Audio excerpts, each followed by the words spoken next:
একটা সময় ছিল যে রেপ্লিকার যুগ। প্রথম প্রথম যখন স্মার্টফোন এলো তখন একই রকম, সেটা সনি হোক, সেটা স্যামসাং হোক, সেটা আইফোন হোক না কেন, কিছু কিছু মার্কেট রয়েছে না, মাল্টিপ্লান সেন্টার কিংবা মুতালি প্লাজা, আপনি সেম রেপ্লিকা পাবেন, অর্ধেকেরও কম দামে পাবেন, দেখতে নতুনটা মানে অরিজিনালটার থেকেও বেশি চকচকে। অনুসরণ করার ক্ষেত্রে বাংলাদেশ ক্রিকেট দল আফগানিস্তানকে করতে পারুক আর না পারুক ফলো মিল রেখেছে।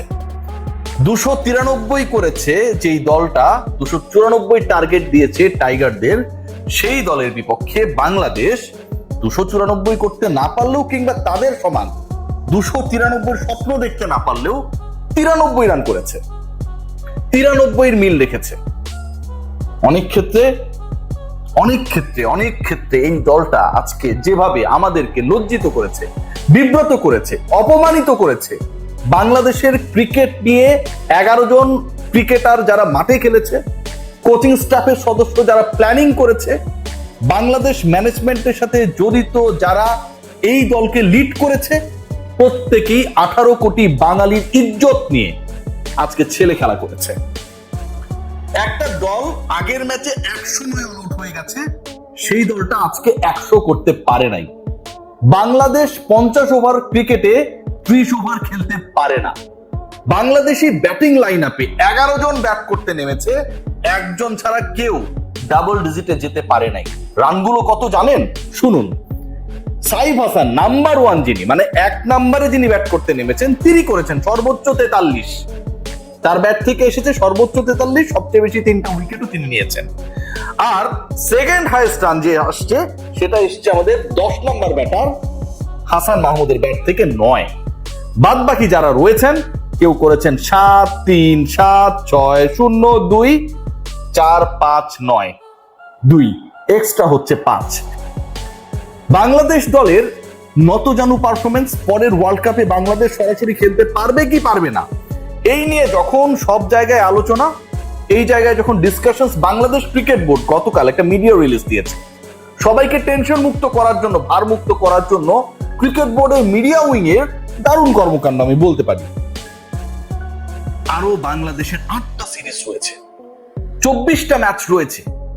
বাংলাদেশের এই 24 ম্যাচের উপর ডিপেন্ড করবে পরবর্তী বিশ্বকাপে, 27 বিশ্বকাপে সরাসরি খেলবে কি খেলবে না সেটা নির্ধারিত হবে। যেই দলের পারফরমেন্স 100 নয়, যেই দলের পারফরমেন্স 93, যেই দলের পারফরমেন্স একজন ছাড়া কেউ ডাবল ডিজিটে যেতে পারে না, যেই দল আফগানিস্তানের বিপক্ষে 200 রানে পরাজিত হয়, সেই দল বিশ্বকাপে সরাসরি খেলবে। এবং এই সরাসরি খেলার জন্য এখনো 24 ম্যাচ বাকি। ক্রিকেট বোর্ড যখন এরকম একটা মিডিয়া রিলিজ পাঠায়, আমার কাছে মনে হয় ক্রিকেট বোর্ড, বিসিবি নিজেই নিজেকে বিব্রত করে, লজ্জিত করে। আজকের এই ম্যাচটা খেয়াল করে দেখুন, বাংলাদেশ 294 টার্গেটে ব্যাট করতে নেমেছে, শেষ 2 ওভারে 44 রান দেওয়া হয়েছে। নাহিদ রানা বল করতে পারলো না, মেহেদী হাসান মিরাজ তার অবশিষ্ট 4 বল করার দায়িত্ব নিয়ে ওই 4 বলে দিলেন 22 রান। যিনি সবচেয়ে সাকসেসফুল সাইফ হাসান, তাকে আনাটা ক্যাপ্টেনের যেমন ক্যারিশমা, তাকে কন্টিনিউ করতে না পারাটা ক্যাপ্টেন মিরাজের ব্যর্থতা। বল করেছেন সাইফ, উইকেট নিয়েছেন 3টা, একটা মেডেন নিয়েছেন, কিন্তু তাকে আনইউজড রেখে দেওয়া হলো শেষ পর্যন্ত। বাংলাদেশ দলের এই যে খেলা, বাংলাদেশ দলের এই যে সিচুয়েশন, এখানটা আপনি খেয়াল করে দেখেন, খুব ইন্টারেস্টিং কিছু পার্ট ছিল।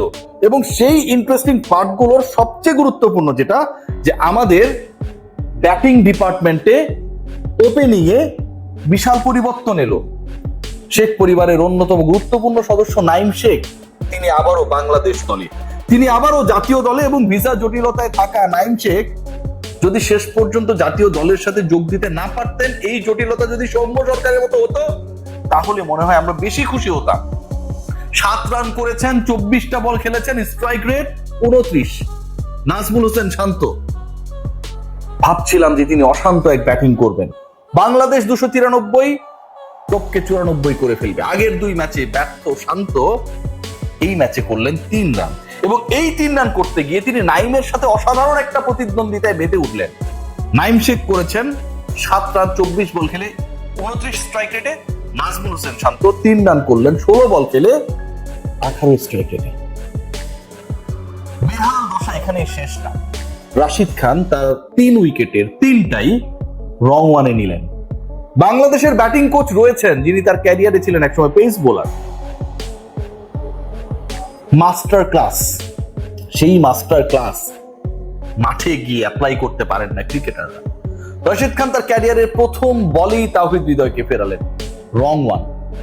রাশিদ খান সাইফকে ফেরালেন রং ওয়ান।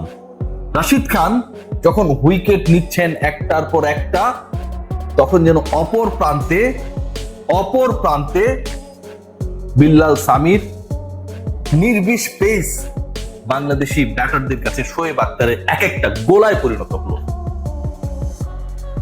একজন ব্যাটারও দাঁড়াতে তো পারলেন না, শুধু 70 রানের মধ্যেই, দলীয় রান যখন 70, 4 বলের ব্যবধানে 3 উইকেট গেল। রান আউট হবার জন্য শামীম হোসেন পাটোয়ারির ছটপটানি, দ্রুত যেতে হবে,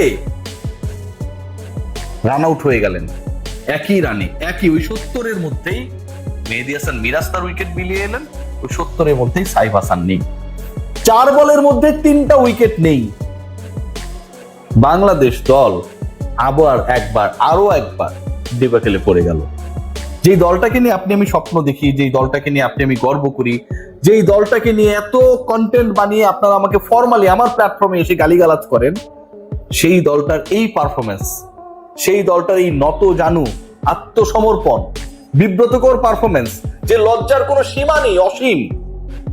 200 রানে ওয়ানডেতে একটা দল পরাজিত হয়। বাংলাদেশকে যদি আজকে 3 বার ব্যাট করতে পাঠাতো আফগানরা, আমার কাছে মনে হয় তারপরও সেই রানটা টপকাতে পারতো না। 11 ব্যাটারের একজন ছাড়া বাকি 10 জন কেউ ডাবল ডিজিটে যেতে পারলো না রে ভাই। বোলিং ডিপার্টমেন্টে 48 ওভার শেষে আফগানিস্তানের রান যখন 249, উইকেট গেছে 9টা, সেই লাস্ট উইকেট পার্টনারশিপে তারা 44 রান অ্যাড করলেন। নাহিদ রানার ইনক্লুশন, যেন বোলিং ডিপার্টমেন্ট আরো একজন নাইম শেখ, ব্রেইনলেস বোলিং, যত জোরে পারেন তিনি বল করছেন। শোয়েব আক্তার, বলের কোনো লাইন নাই, লেন্থ নাই, কিচ্ছু নাই। মেহেদী হাসান মিরাজ ওই সিচুয়েশনে কেন পরের 4টা বল করার জন্য মোহাম্মদ নবীর সামনে গেলেন, সেটা আমার কাছে মনে হয় যে একটা রকেট সায়েন্স। তিনি নিজেও কতটুকু জানেন, আই হ্যাভ দ্যাট ডাউট। আজকে বাংলাদেশ যেভাবে পরাজিত হয়েছে, বিব্রত করেছে, লজ্জিত করেছে, এই দলটা সরাসরি বিশ্বকাপে যদি না খেলে, আমাদের বাংলাদেশ ক্রিকেট বোর্ডে যারা মিডিয়া রিলিজ দিয়ে জানিয়েছে যে আরো 8টা সিরিজ 24টা ম্যাচ বাকি আছে, কষ্ট পাবার আমি কোনো কারণ দেখি না ভাই, বিন্দু মাত্র কারণ নেই। সবার মধ্যে এক অসীম প্রতিদ্বন্দ্বিতা। মিরাজ বলেন, শান্ত বলেন, হৃদয় বলেন, শামীম বলেন, সোহান বলেন, প্রত্যেকের মধ্যে টাইম তো আছেনি। কে হবে সবচেয়ে বড় লর্ড, কে হবে সবচেয়ে বড় কিং? এই কিং হতে গিয়ে বাংলাদেশের এমন এক অবস্থা যে প্রজর থেকেও যেন আমরা নিচে নেমে গেছি। হোয়াইট ওয়াস্ট এগেইনস্ট আফগানিস্তান, তার থেকেও লজ্জার 93 রানে অল আউট হওয়া, তার থেকেও লজ্জার 200 রানের বাজে পরাজয়। এর ব্যাখ্যা অস্ট্রেলিয়ায় অবস্থান করা বুলবুল ভাই কখনো দেবে কি? I will be waiting for his answer. সবাই ভালো থাকবে।